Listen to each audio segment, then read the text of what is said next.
After spending much of the latter half of the 20th century as a socialist republic within Yugoslavia, Croatia achieved full independence and international recognition in February 1992. As the last units of the Yugoslav People's Army, JNA, withdrew from Croatian territory, local engineers and industrialists were left to pick up the pieces of the former republic's military-industrial infrastructure.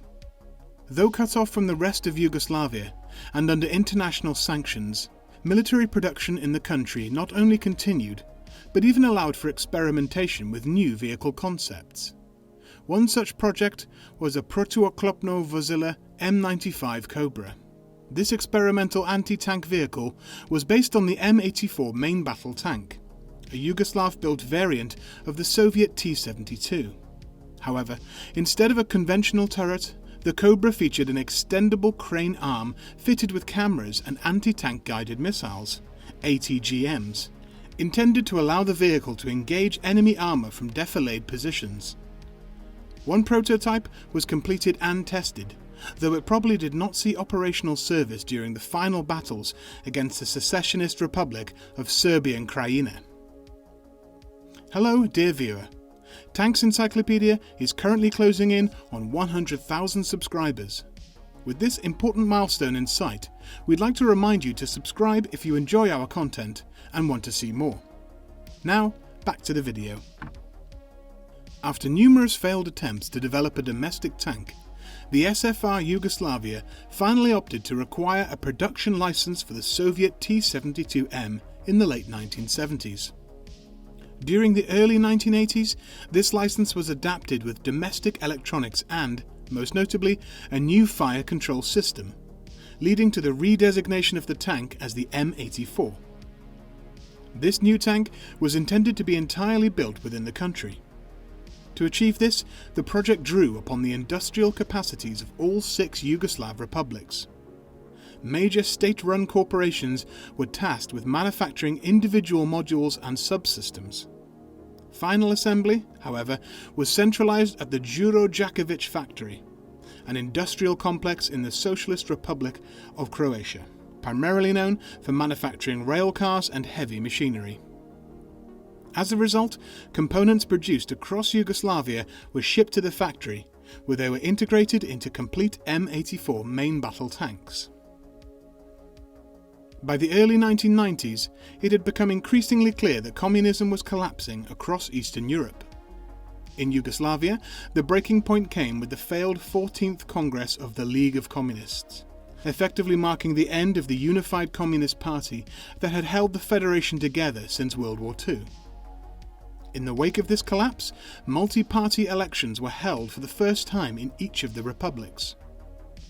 These elections saw the defeat of communist parties in socialist republics of Croatia, Slovenia, Macedonia, and Bosnia and Herzegovina, where nationalist and anti-communist movements rose to power. Tensions between them and the communist federal government escalated rapidly, and in June 1991, both Slovenia and Croatia declared independence from the Yugoslav Federation. The federal government responded with force, launching a military operation against Slovenia in what became known as the 10-Day War, during which the JNA was decisively outmaneuvered and beaten. The confrontation concluded with the Brioni Agreement, brokered by the European Community, which introduced a ceasefire and temporarily froze the declarations of independence for a period of 3 months. In anticipation of a looming conflict with the JNA and local Serb forces, the Socialist Republic of Croatia began forming what was effectively a paramilitary army under the legal guise of Ministry of the Interior Troops, special police units, and irregular militias. With the JNA maintaining firm control over nearly all military installations and weapons depots on Croatian soil, these early Croatian formations were left with only light arms, many of which had to be smuggled in from abroad. Heavier weaponry, such as artillery and armoured fighting vehicles, needed to be acquired through more direct means. This need culminated in the Battle of the Barracks, a coordinated campaign in which Croatian paramilitary forces laid siege to JNA bases across the Republic. While some garrisons resisted, many others surrendered or were overrun, allowing Croatian forces to seize valuable T-55 tanks, armoured personnel carriers and other military hardware. These captured vehicles became the backbone of the mechanised units in the newly forming Croatian army. Another critical source of armoured vehicles was the Dragojević factory, a major industrial complex responsible for assembling the M84 main battle tank. In May 1991, Yugoslav authorities lost control of the facility following a workers' strike, which effectively placed the factory in Croatian hands. As a result, Croatian forces were able to take possession of 21 completed M84 tanks and maintain control over ongoing production, albeit at a limited pace due to wartime constraints.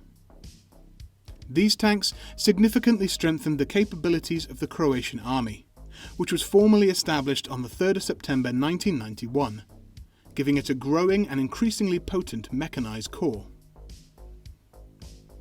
The end of the 10-day war and a subsequent Brioni Agreement, which temporarily postponed Croatia's declaration of independence, gave the Yugoslav People's Army the opportunity to intervene militarily in Croatia, where, in addition to separatism and attacks on the JNA, there was an ethnic conflict between Croatians and local Serbs brewing.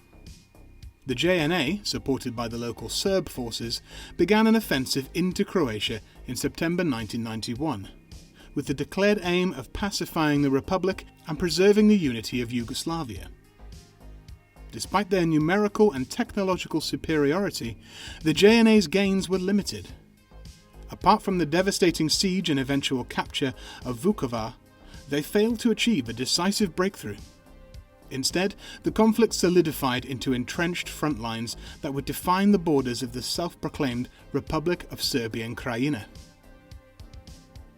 In February 1992, Croatia reasserted its declaration of independence, this time with full international recognition. The newly recognised state's legitimacy compelled the Yugoslav JNA to withdraw from Croatian territory, leaving only the Serbian army of Krajina in the fight. Though thinly spread out and poorly trained, they were not to be underestimated, as they had been left with plenty of heavy weapons by the retreating JNA. With Croatian independence also came the deployment of the United Nations Protection Force to Croatia, which drastically reduced the intensity of the fighting. Consequently, decisive Croatian clashes with the Republic of Serbian Krajina would only occur in 1995, with operations Bljesak, Flash and Oluja Storm. It was during these operations that a unique Croatian armoured vehicle appeared on the Serbian front, the Protuoklopno Vozilo, or POV M95. Despite facing a brain drain and the immense challenges of maintaining and producing Croatian M84 tanks on a shoestring budget throughout the war, the Dragojević factory not only managed these tasks effectively, but also found the capacity to embark on multiple new projects. These included the development of the new M95 main battle tank, a successor to the Yugoslavian Vihor project, and the development of a modernisation and revitalisation package for the M84 tanks, designated M84A4. Additionally, another experimental project that made it to the prototype stage before the war's end was the POV M95, nicknamed Cobra. The Cobra was conceptualised primarily as a defensive tank destroyer, with a secondary role as a reconnaissance vehicle, and the prototype also served as a technology demonstrator.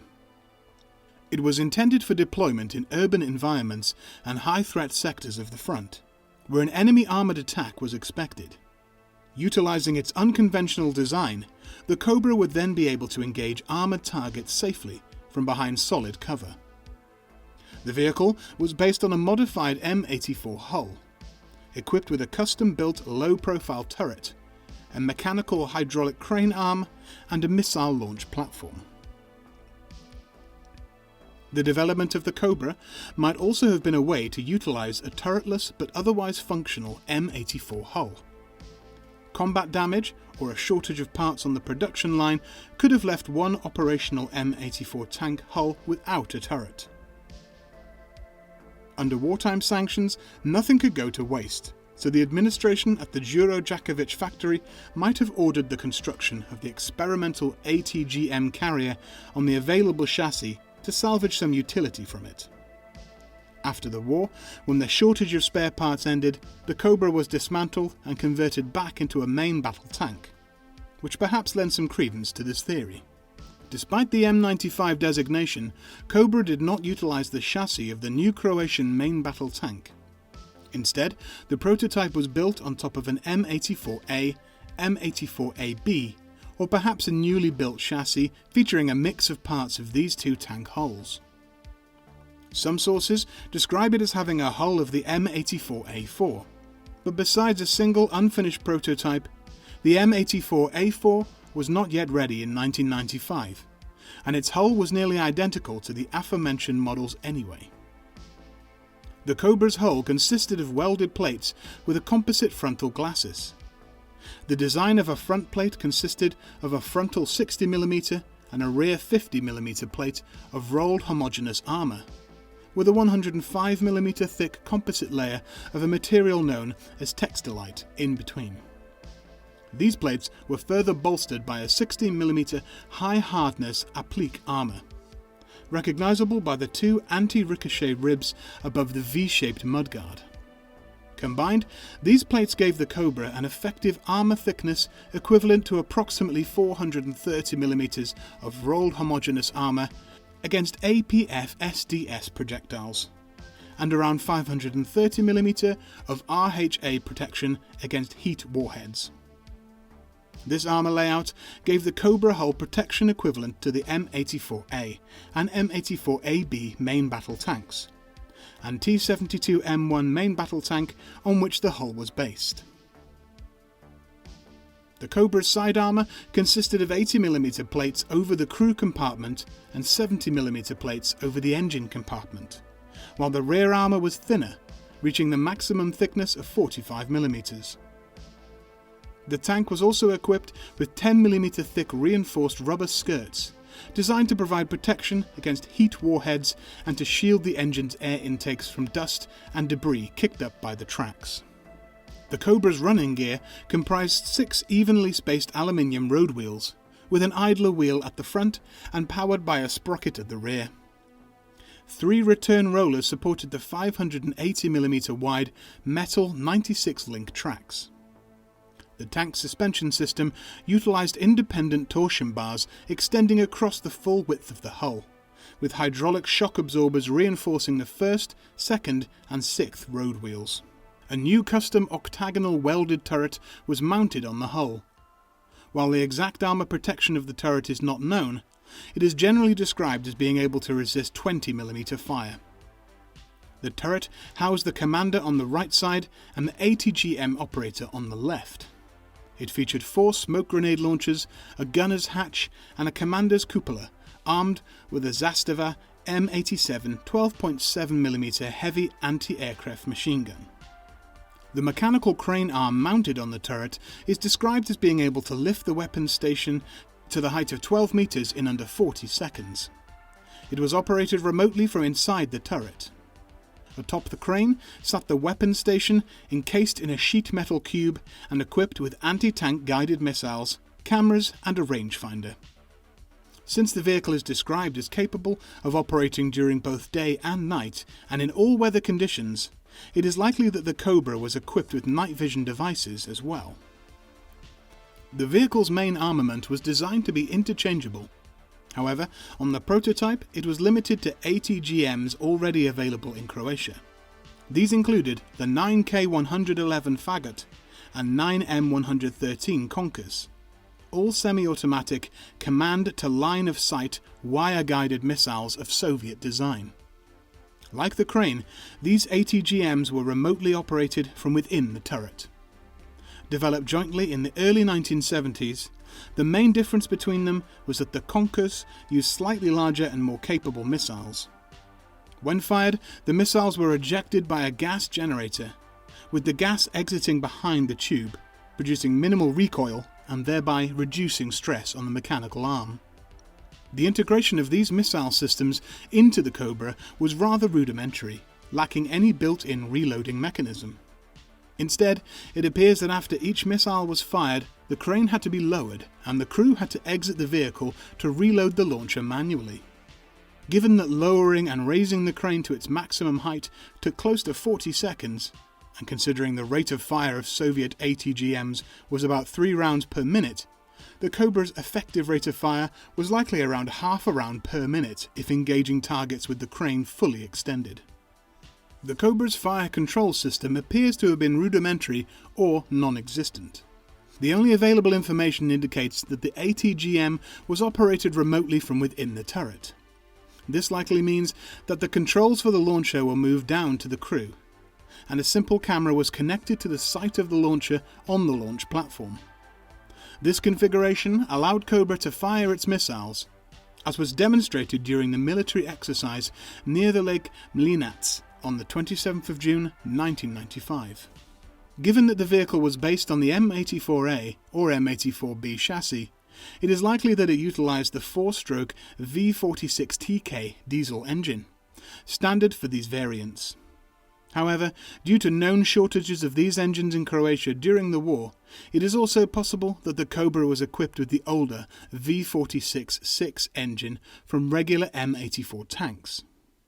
The replacement of the 12-ton turret with a comparatively lightweight crane and octagonal turret reduced the tank's total weight to approximately 37 tons.